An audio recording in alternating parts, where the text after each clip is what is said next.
The New START Treaty is the last guardrail on the US and Russia's nuclear arsenals. The world's two largest nuclear powers have been constrained by limits on the nuclear weapons they can deploy. For the first time in more than 50 years, we face the prospect of a world with no such legally binding limits. No inspections, no verification. The New START Treaty keeps the United States and the Russian Federation limited in the number of nuclear warheads they can deploy to 1,550, and the number of missiles and bombers they can deploy to 700. And those limits are important because the United States and Russia both possess a lot more warheads. The treaty also creates a lot of predictability between the United States and Russia.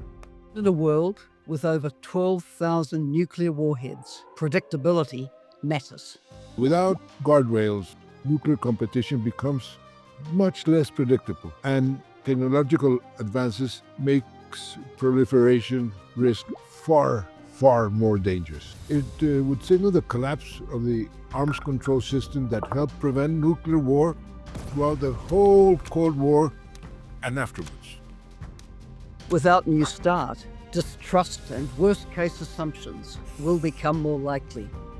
That could fuel a dangerous new nuclear arms race. We're talking about nuclear weapons that could destroy humanity, and suddenly we are going to be in a situation where we don't know when they're going to build up.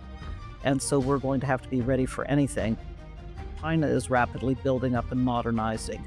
They have many fewer warheads, a total of about 600 against the US 4,000 warheads, but they are building up their strategic nuclear triad of missiles, bombers, and submarines.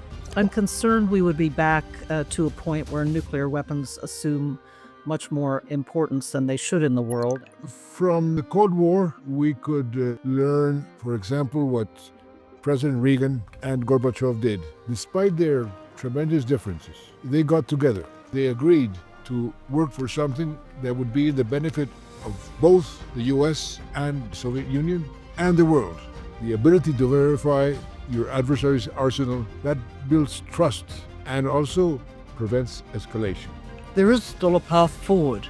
Russia said it would remain within New START's limits if the United States does the same.